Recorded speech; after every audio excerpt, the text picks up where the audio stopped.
ofensiva económica para la paz fue lo que propuso el compañero presidente Nicolás Maduro en estos días de fin de semana ante la Asamblea Nacional Constituyente. El compañero presidente allí enfocó los tres grandes elementos estructurales que han venido golpeando la economía venezolana, entre ellos la guerra económica para la imposición del neoliberalismo, en segundo lugar, la crisis estructural de los precios del petróleo como consecuencia de la ofensiva norteamericana en el uso de la técnica de fracking y la incorporación a esa técnica de otros países, y en tercer lugar, las sanciones abiertas que ya en una oportunidad el presidente Obama había lanzado contra Venezuela, pero que ahora el presidente Trump impone también con mucho más apertura contra nuestro país, una ofensiva impensable.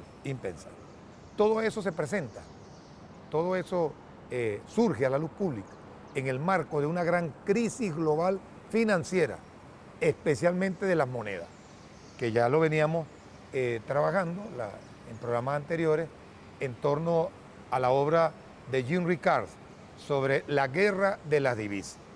Y conseguimos por allí algunos artículos de Ricard en donde, entre otras cosas, identificábamos en los programas anteriores los cuatro instrumentos financieros que definen el patrón moneda: el oro, los derechos especiales de giro y la moneda digital o criptomoneda.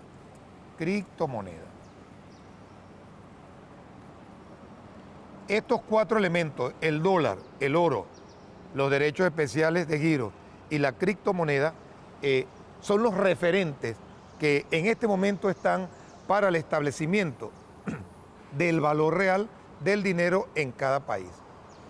Habíamos dicho que los derechos especiales de giro era una especie de cesta monetaria que el Fondo Monetario Internacional administra y que de esa forma establece un valor a estos títulos. Estos títulos pueden ser emitidos por el Fondo Monetario Internacional, o el Fondo Monetario Internacional puede estimular a entes, bancos centrales o empresas, corporaciones, para que emitan estos derechos especiales de giro. Esa es una primera parte. Una segunda parte tiene que ver con tres eventos financieros que, según Ricard, no pueden estar de manera simultánea en ninguna parte del planeta. Ellos son política monetaria independiente, es decir, los bancos centrales fijan las tasas que mejor les parezca sin tener en consideración cómo es el comportamiento de esas tasas de interés de la banca en los bancos centrales del mundo. El segundo elemento de lo que él llama la Trinidad imposible tiene que ver con las cuentas de capital, vamos a poner aquí K, abierta, cuenta de capital abierta. Es decir, yo puedo ingresar o sacar de un país la divisa en el volumen y la cantidad que yo quiera. Eso, según Ricard, tampoco puede ser de manera tan abierta, una vez que puede generar pánico en cualquier inversionista o en los gobiernos y de alguna manera frenar el flujo de divisas, entrada y salida de divisas. Y el tercer elemento es lo que dice Ricard, es una tasa de la divisa fija, tasa de divisa fija.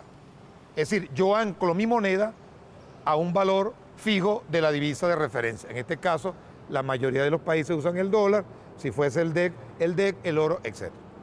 Ricard dice que estos tres elementos no pueden cohabitar de manera simultánea en un país porque lo colapsan desde el punto de vista financiero.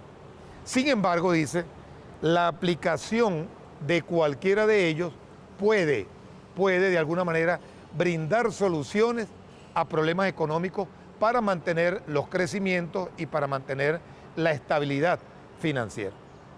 Bueno, si nosotros aplicamos estos dos elementos de análisis, más los que introdujo el compañero presidente Nicolás Maduro en su alocución en la Asamblea Nacional, analizando la coyuntura, pudiéramos inferir que desde el punto de vista del manejo del valor del dinero anclado a una divisa, el presidente lo manejó con una especie de cesta de monedas, como una especie de derecho especial de giro.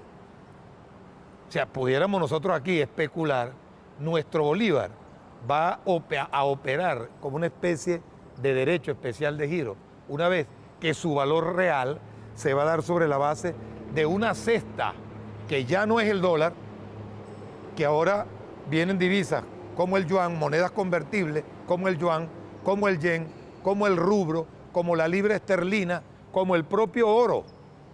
Es decir, el presidente está buscando de estos 4 elementos de patrón, bueno, cualquiera de ellos o la suma de todos, pues, para precisamente no caer en el colapso por la asunción de la Trinidad imposible, de tener una política monetaria fija.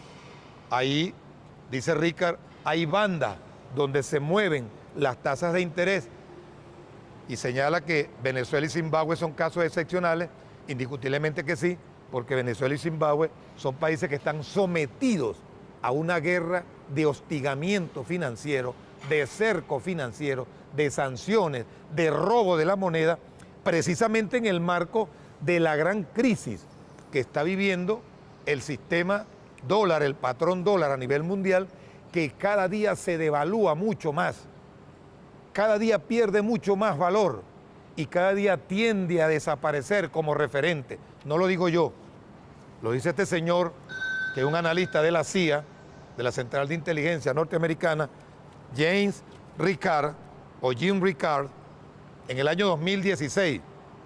Dice Ricard, esta gran crisis del dólar puede acelerarse y generar una gran crisis global. Y hay señales, dice él, que alertan. Una primera señal que alerta, dice él, es el caso del Brexit en Gran Bretaña y cómo la libra esterlina se vino abajo como patrón de referencia en el euro. Luego, señala él, la segunda señal fue el juicio y el golpe de Estado contra Dilma Rousseff, que prácticamente frenó la economía de la 8ª potencia más grande del mundo, como es Brasil, se vino abajo en un proceso de recesión, de una altísima inflación, y por supuesto eso golpeó al grupo de los BRIC, donde están Rusia, India, China, Sudáfrica y Brasil. Esa es la segunda señal. La tercera señal que dice Ricard es la amenaza que contra Arabia Saudita focalizó el gobierno norteamericano cuando impulsó a las víctimas del 11 de septiembre a que cobrasen indemnización a Arabia Saudita por ese terrible acto de terrorismo. ¿Y qué hizo Arabia Saudita? Bueno, hizo una contraofensiva y amenazó con vender los bonos de deuda que tenía de los Estados Unidos, que es una cantidad bien importante, lo que iba a generar una crisis financiera en el seno de la economía norteamericana. 3 eventos, dice Ricard. Ahora nosotros hemos visto con el ingreso del yuan,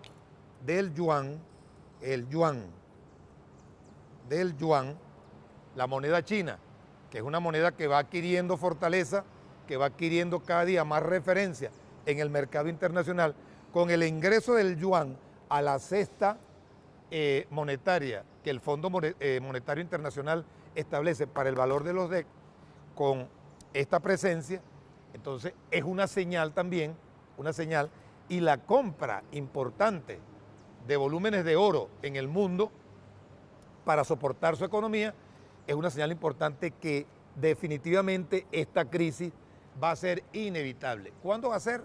No sabemos. Este mes, el mes de septiembre, era un referente. Y de allí la importancia y el momento oportuno del compañero presidente Maduro en tomar estas medidas. Entonces dice Ricard, ante esa crisis inminente, ¿qué hacer para no perder las inversiones? Bueno, él da allí algunas sugerencias para los que son inversionistas, Manuelito, para los inversionistas. Pero en todas las sugerencias que da Ricard, en cualquiera de estos escenarios de aplicación de la Trinidad imposible, de sustitución del patrón del dólar o la asunción de otro patrón de moneda, él dice, el área donde inevitablemente hay que invertir porque hay garantía de utilidad y de rentabilidad, es la agricultura. La agricultura.